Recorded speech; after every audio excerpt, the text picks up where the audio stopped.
I've seen a lot of change, been through a lot of pain. Some things are not the same as they were a year ago. Ya, hai guys. Hari ini saya mau cerita tentang apa yang mesti dilakukan kalau kita mau macet kartu kredit. Jadi kita mesti gimana nih kalau kita sudah OTW macet kartu kredit? Ya, disclaimer dulu. Ini kita tidak ngajarin buat macet ya. Kita tidak sedang mengajari untuk macet kartu kredit, tetapi ini adalah bekal di saat memang kondisi kita sudah tidak mampu. Ya, sudah tidak mampu atau tidak memungkinkan untuk melakukan pembayaran. Intinya kayak gitu. Nah, sebenarnya pemahaman macet yang cantik ya, macet yang cantik itu adalah macet yang memang prematur ya. Jadi bukan bukan normal ya. Normal macet itu kan pakai nggak terkontrol atau tidak ada duit atau kebetulan ada eksidental gitu. Nggak ada pembayaran gitu, nggak bisa melakukan pembayaran. Nah, macet yang cantik dalam tanda kutip adalah macet yang memang sengaja dibuat macet, gitu. Sengaja dibuat macet. Nah, dari sini kita bisa mengambil pemahaman kayak gini, teman-teman. Kalau namanya macet kartu kredit ya, macet kartu kredit berarti harusnya duit ada di nasabah, ya kan? Limit dari si kartu kredit itu adalah ada di tangan nasabah. Bener kan? Jadi jangan sampai macet itu kok nggak megang duit gitu kan. Macet tidak megang duit ya. Nah, itu berarti duitnya ada di mana? Berarti kan bisa terjadi karena eksidental, pemakaian tidak terkendali, galop tulop gitu kan. Ya, habit euforia lah, seneng masih ada kartu, pakai lagi, masih datang kartu baru, pakai sebelahnya lagi, subsidi silang, kanan kiri, tutup kanan kiri, akhirnya nggak terkendali. Yang rapi itu ya tetap macet prematur, tetap itu. Ya, banyak lah yang sudah memahami pola seperti itu. Intinya gini teman-teman, kalau macet, balik lagi ke yang tadi ya, kan duit ada di kita nih. Nah, penagihan pasti akan datang ya. Telat bayar aja ditagih, apalagi nggak bayar, jelas ditagih. Jadi kalau kita mau macet kartu kredit, jawaban yang pertama adalah siapkan mental. Lagi-lagi mental. Selalu. Tidak ada teori lain, tidak ada cara lain, tidak ada trik lain. Harus siap.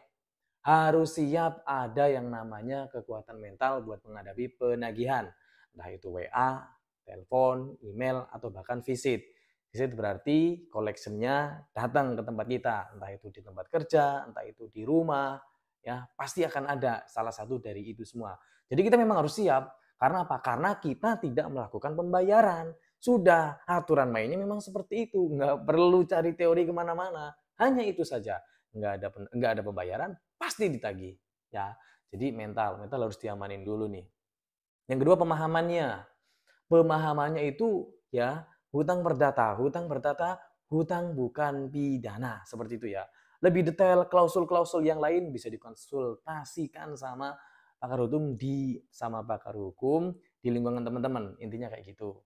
Nah, gini. Lihat juga kondisi macetnya. Kondisi macetnya tuh gini. Ini macetnya itu macet pemakaian berapa persen dari limit yang tersedia. Kalau macet ya, macet 10%, macet setengah dari limit yang tersedia, itu pada akhirnya akan membengkak. Tetap membengkak. Ada yang namanya denda, ada yang namanya bunga, akan ada yang namanya biaya di saat penagihan itu datang. Jadi, pahamlah ya dengan yang namanya macet prematur itu. Kalau macet itu, ya macet harus semua ya. Macet itu berarti kuras kan kayak gitu ya. Berarti full limit terpakai. Jadi kalau mau macet jangan dikit-dikit. Karena penagihannya sama. Disclaimer ya, saya tidak nyuruh untuk macet full, nggak seperti itu. Tetapi pahami kondisi bahwa yang namanya kalau sudah tahu mau macet ya, ya sudah. Paham lah ya. Nah, intinya kayak gitu. Nah, di saat pemakaian full atau pemakaian setengah, penagihannya sama ya. Biayanya tetap ada, bunganya tetap ada, dendanya tetap ada. Yang membedakan hanyalah nominalnya saja. Nominalnya saja ya. Malah kayak suruh cekon. Jadi kayak gitu teman-teman. Nah, terus lagi exitnya nanti mau gimana? Nah, ini kita harus siap nih. Kita harus bikin set plan. Di saat collection datang atau penagihan itu menghampiri kita, ya, by phone, visit, kita harus memberikan dan menyiapkan planning yang matang. Dalam artian kayak gini, teknis ini lebih tepatnya kayak gini. Wah, ini kita macet nih. Misalnya kartu kredit Bank A limit 10 juta, pemakaiannya hanya 7 juta nih. Masih ada limit 3 juta kan? Nah, sebelum kita macet, perhatikan nih. Ini kolektibilitas kita ada di angka berapa? Balik ke dompet dong. Wah, sudah nggak ada duit nih gitu kan buat bayar. Ya udah, paham harus gimana kan ya limitnya. Set set set, kayak gitulah ya. Nah, sesudah itu berarti nih macet di angka 10, ya kan? Sudah. Macet di angka 10. Nah, nanti nanti di saat collection datang atau penagihan itu datang menghampiri kita, ya sudah, kita hitung kita itu pakainya di angka berapa. Kalau pemakaiannya di angka 10, ya sudah, berarti kita nantinya melakukan negosiasi di pokok. Negosiasi di pokok. Gini, ini tidak mudah ya, tidak mudah dan tidak akan selalu win. Win dalam artian tidak akan selalu approve dengan mudah. Jadi akan ada masanya negosiasi itu pertama hanya dihilangkan dendanya, hanya dihilangkan bunganya, hanya dihilangkan biayanya gitu kan. Akan varian dari penawaran negosiasi itu selalu berbeda-beda, tergantung casing, tergantung kita ngomong, intinya kayak gitu. Nah, kalau saatnya nanti duit sudah ada, ya sudah bayar sesuai pokok pemakaian. Kalau bisa nego pokoknya, balik ke obrolan yang sebelumnya ya. Kalau bisa nego pokoknya. Nah, tetapi ketika seperti ini resikonya adalah nama kita sudah menjadi blacklist ya, sudah menjadi blacklist sudah pasti ya.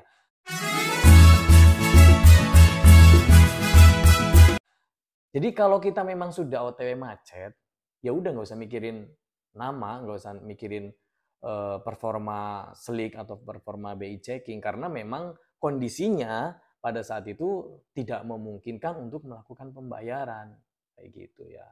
Bagaimana dengan galop tulop atau jual aset? Kalau saya sih tidak merekomendasikan itu ya. Kalau saya tidak merekomendasikan itu. Memang yang namanya hutang pada akhirnya tetap akan ditagih dan baiknya kita selesaikan. Nah, cuman teknis penyelesaiannya itu, nah ini yang menjadi langkah kita dalam menentukannya. Ya, kalau saya sih lebih menyarankan kalau memang kondisinya tidak mampu banget, sudah tunggu ada duit, habis itu nego. Udah, nggak ada teori lain, nggak ada konsep-konsep lain selain itu. Datang, sambut, jelaskan keadaan, belum bisa bayar. Sudah siap duitnya, datang ke bank, kita nego. Sudah, bayar, minta surat lunas. Setelah itu nama kita gimana? Ya, nggak usah mikirin nama. Sudah pasti ada catatan pernah telat bayar. Tetapi pada akhirnya, yang namanya hutang, kalau sudah dibayar dan sudah keluar surat lunasnya, itu akan dinyatakan sudah tidak ada tagihan. Historinya tetap ada, tetapi ada pernyataan tertulis ya, kita bisa cek di Slick OJK itu sudah selesai. Intinya kayak gitu ya pemahaman. Jadi kalau kita mau macet kartu kredit ya seperti itu poin-poinnya. Nah, terus teknis di tengah-tengahnya nih tadi ketinggalan. Bagaimana dengan yang namanya auto debit? Lupa ini. Ya. Apakah nanti akan terjadi auto debit? Iya, jawabannya iya. Ketika kita punya kartu kredit di bank A, kemudian di bank A itu kita punya rekening ya, ada saldonya, besar kemungkinannya akan di debit ya. Jadi akan di debit langsung buat melakukan pembayaran dari kartu kredit yang macet. Nah, bisa di debit langsung, bisa di hold, tergantung kebijakan masing-masing. Cuman kebanyakan sih langsung di debit. Kalau kayak bank-bank yang sudah punya nama baru ya, berbeda kalau banknya itu di bawahnya itu hanya sindikasi dengan pay letter, biasanya sih di hold gitu ya. Kalau jenis kreditnya pay letter itu di hold. Oke, balik lagi karena ini kartu kredit. Nah, apakah akan langsung di debit? Ada notifikasi. Kalau BNI itu ngasih notifikasi. Nah, bank-bank lain itu biasanya ada yang langsung nggak pakai notif, tahu-tahu debit aja. Begitu ada duit masuk, debit aja. Nah, jadi solusinya adalah ya jangan taruh duit di sana. Kalau memang kita tidak siap untuk didebet ya. Disclaimer pernyataan saya adalah kalau memang kita tidak siap untuk didebet duitnya. Kayak gitu. Karena pasti secara sistem bank akan melakukan pendebetan terhadap tagihan kartu kredit yang belum diselesaikan di rekening yang tersinkronisasi datanya. Sip ya. Jadi seperti itu. Jadi pertama mental, yang kedua fokus dengan omset, terus yang ketiga itu bersiap menghadapi penagihan, yang keempat itu selesaikan pembayarannya, dan di tengah-tengahnya tadi ya hindari menaruh dana di bank yang memang kita macet kartu kreditnya. Ya kalau memang kita belum siap untuk didebet. Nah, bagaimana kalau didebet, Pak? Apakah itu akan mengurangi tagihan kita? Iya, jelas mengurangi. Tapi posnya, prosentasenya berapa persen. Nah, itu harus jadi catatan lagi ya. Karena yang namanya pendebatan itu berarti membayar sesuai pokok penagihan. Nah, kalau sesuai pokok penagihan berarti ada biaya, ada bunga, ada denda. Nah, posnya masuknya kemana? Nah, paham lah ya. Sip, jadi seperti itu. Apa yang mesti dilakukan saat kita mau macet kartu kredit? Oh ya, ketinggalan lagi. Apakah nanti bakalan ada serangan bertubi-tubi seperti pinjol? Kalau kartu kredit enggak ya, kartu kredit enggak seperti itu. Jadi stay cool karena regulasinya juga jelas ya. Sekali lagi, saya tidak bermaksud ngajarin macet, cuman pakailah ini ketika memang kondisinya belum mampu ya, belum mampu untuk menyelesaikan pembayaran, bukan tidak akan bayar. Oke ya, sip, thanks for watching, semoga bermanfaat. See you on the next video. Bye.